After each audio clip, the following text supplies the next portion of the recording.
Hi, I'm Sarah from The Upcoming. A pleasure to have you here with us at London Film Festival. If you could just begin with a brief introduction to your film and tell us Yeah. a bit about what audiences can expect. My name's Ahsen. I'm the director for Crows Are White, and this is a movie about a filmmaker searching for guidance on a very long secret that he's been keeping for 10 years. And it's me going to Japan to meet a monk who's been chosen to go on a pilgrimage for 7 years. He has to walk a marathon every night, and if he fails, he has to commit suicide.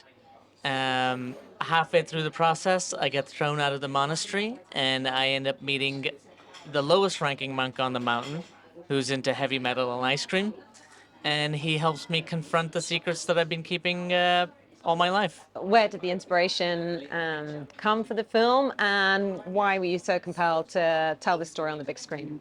I was at a crossroads at my life and my relationship with religion, and I was really fascinated by how these monks were able to conform to a religious practice for over 1,000 years when I couldn't even say a single prayer in my daily life. And what was interesting to me was that in most Abrahamic religion, you reach enlightenment or go to heaven after you die. And these monks claim that they're able to reach that state here on Earth, but only if they perform a very specific task, which is called the Kaihogyo, walking a marathon every night for 7 years. And what were some of the challenges you faced, but also the personal highlights in the making of it? One of the challenges was that I had very unwieldy subjects who did not want to be filmed. Getting thrown out of the monastery, not having access to my main subject, obviously meant that I didn't really have a movie. And that's why I started filming in secret, but because of this detour, my journey is an unexpected one, and I'm hoping that the audiences will find it very entertaining. In terms of your approach, your style as a filmmaker, how would you characterize it, and where do you perhaps take your influences from? Were there directors you admired very much when you were growing up, or films that really stood out to you? Well, I know when I first set out to do this, I didn't want it to look or feel like your traditional nonfiction movie. I took a more stylized approach. One movie that I looked at a lot for pacing and rhythm was Michael Moore's Roger and Me. I know a movie about monks, most movies about monasteries are usually slow and meditative, and I wanted a different pace and rhythm to it. So I made sure it was fast. And another movie, a personal film by Ross McElwee, Sherman's March, who's an amazing writer.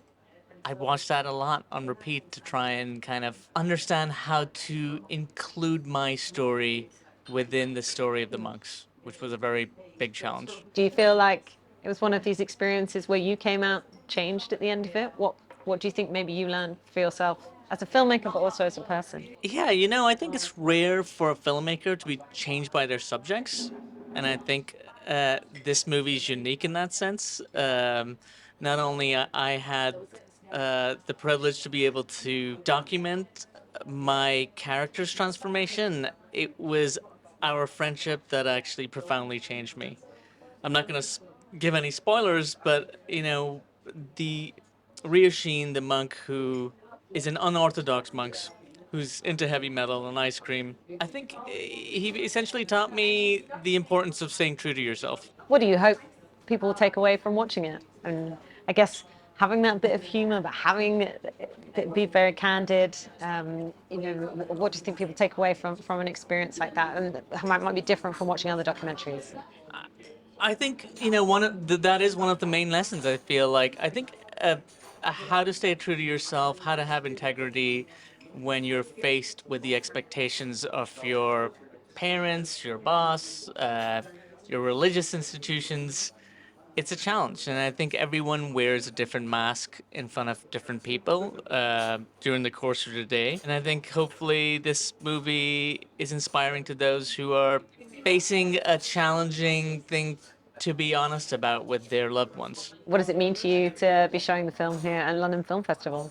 It's a really nice homecoming. I used to live here for 10 years after I went to college, so I haven't been back for a long, long time. So it's a very sweet homecoming. And do you know what you're going to be working on next? And how do you see kind of the landscape right now in terms of opportunities for filmmakers? You know, it's evolving. I feel like a lot of filmmakers are going into television right now, and there's certainly projects that exploring which are more long form in TV, but I think it also allows us to explore characters and story arcs that are more allows us more time for them to unfold. So I think yeah, there's some interesting opportunities out there.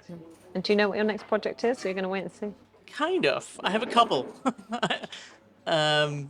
One is a dark true crime comedy about a man who's been estranged from his family for many years, and he returns home to a very awkward family reunion, convinced that his cousin is a murderer. And he goes home to confront his family, who he hasn't spoken to. He's a poet who becomes an amateur detective trying to solve a mystery in his family. Wow, well, can't wait to see that as well. But thank you very much for sharing all that with us and really enjoy presenting this film here at London Film Festival. Thank you so much.